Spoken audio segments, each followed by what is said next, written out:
Hello, welcome to Steve McDonald's Arts and Crafts, and today I'm going to be making a clock face, and obviously I'm going to put the clock mechanism in it as well. What I'm going to be doing is filling these little indented numbers using a different technique than I normally use. I would normally take some time and paint mica powder in there, or take a toothpick and fill it up with resin of one colour, let it cure, and then put a coat over the top. But I'm going to be trying out a new method, and that's using a Posca pen. And this is a black Posca pen, and all I have to do to get it ready is give it a bit of a shake, and now it should be fine. And all I'll do is I will take this Posca pen and I will paint inside here for the numbers. And this isn't going to take long at all to do. There we go. You can see through there that it's actually coming out really well. And it's literally just a case of going through your numbers with your Posca pen. And as you can see, it takes just a few seconds. And if you feel that you want it a little bit deeper than this or darker than this, then what you can do is wait for this coat of the Posca pen to completely dry and then just go through it again. So I'll show you what they look like now. So that's what they look like now. And then what I'll do is I'll finish this off and then I'll come back and show you what it looks like when it's done. They've nicely filled in now, and as you can see, that's the back and that's the front. So I'm ready to put my resin in now, and what I will do to start with is I will use a pipette to just pop the resin into the letters, because I find that way I don't get as many air bubbles trapped inside the letters as if I was just pouring from a large jug. But it just, I feel, gives you a little bit of a neater effect. Not that you'll see the air bubbles, but I don't like them to be there. Once I've done this and I've gone around all of these and popped resin in them, then what I'll do is I'll just pour a thin coat over the top of this. And the thin coat that I pour over the top of this will just be a couple of mil thick, and I'll allow that to cure before I put the letters in. One of the things I would say is whenever you're using a Posca pen on a mould, make sure you have a very light hand. Don't push down too hard, and what you'll find is that the ink will flow so much better from the Posca pen, and it will leave a lot more ink rather than just trying to rub it off. I'm just going to pop the few bubbles that have come up, and I'm using my lighter rather than a torch because this is a firm plastic mould and I don't want the torch to burn it. Now all I'm going to do is a thin pour for the rest of it. I literally just want it to cover the surface of this mould. Yep, that's definitely deep enough. And what I'll do is I'll leave that for 5 minutes, and then what I'll do is I'll go over it again with a lighter, get rid of any bubbles that have come up. And now I've got a little tip on how to put the letters in. If you have to do them in reverse, and I've seen so many people mess this up and they've had one letter wrong or in the wrong place or round the wrong way. And I've also done it as well.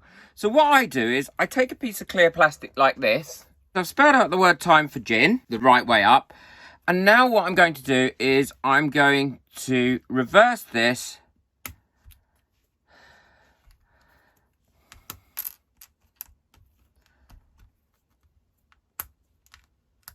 by turning them over, moving them to the other side, and then flipping them over. Before I put them in the mould itself, I'll just put a book on the top like that, and I will turn this over. And if it's in the right way, which it isn't, look, I've messed one up. Now it's in the right way.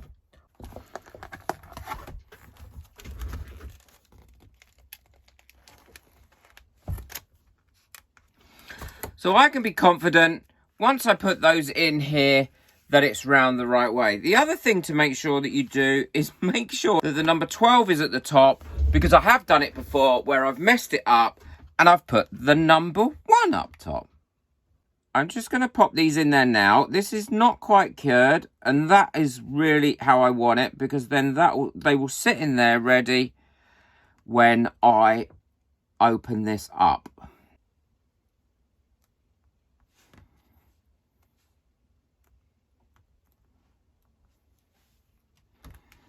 There we go. Time for gin is correct. And then I'll let that cure off completely before I do anything else with it.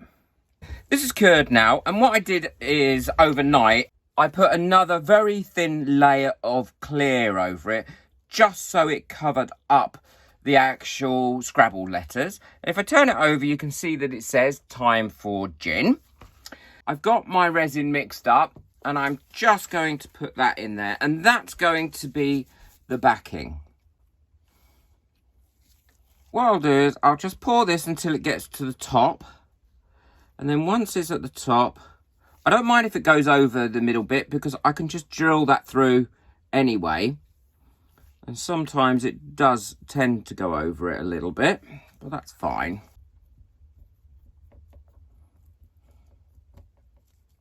I'll leave that now for probably 5 minutes, check it for bubbles.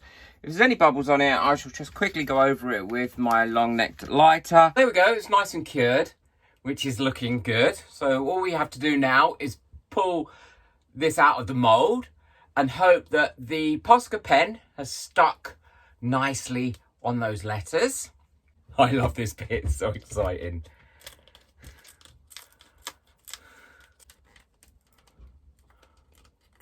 Look, so all the numbers, the actual mould itself is completely clean. So the Posca pen has embedded nicely into these numbers, and that's permanent. It won't come off because it's actually inside the resin, and it says nice and clear there, time for gin.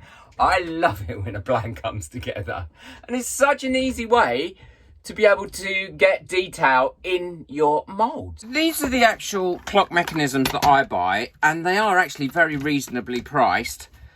And I buy the ones with the longer hands just in case I want to make a bigger clock, and it gives me the opportunity then to have the bigger clock. And they are really, really easy to fit. So all you have to do is you just fit this onto the clock like that, onto the mechanism. And they're all pretty much the same. Then you pop this little plastic washer onto there as well, and that what that does is that just stops it from vibrating on the actual clock. You then pop that in there and you screw this in. Because it's got a thread on it, what you'll find is it will thread through the resin really simply. There we go. Once it gets a grip. Perhaps we should all get a grip. I know I need to get a grip sometimes. You can just screw that on nice and delicately like that until it can't go any further.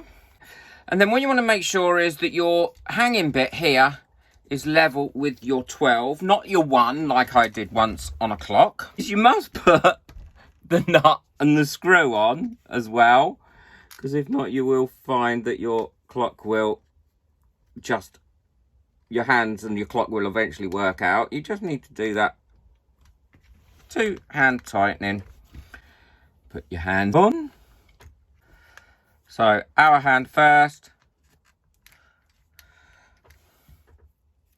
minute hand,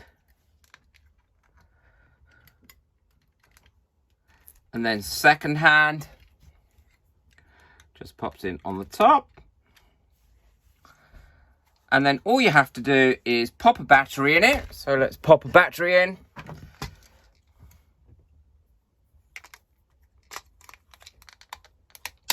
That should just go round. Set the time for the correct time.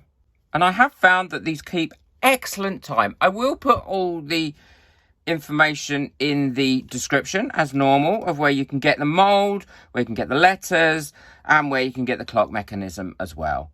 Listen, when it comes to adding details and things like that to your resin work, you don't need to keep doing tiny, weeny little pours. So check out my videos at the end of this video coming up next that will show you how to do it easily using mica powder, alcohol inks, making transfers. It's so easy. Take all that hard work out of it. So check that video out now. So literally, all you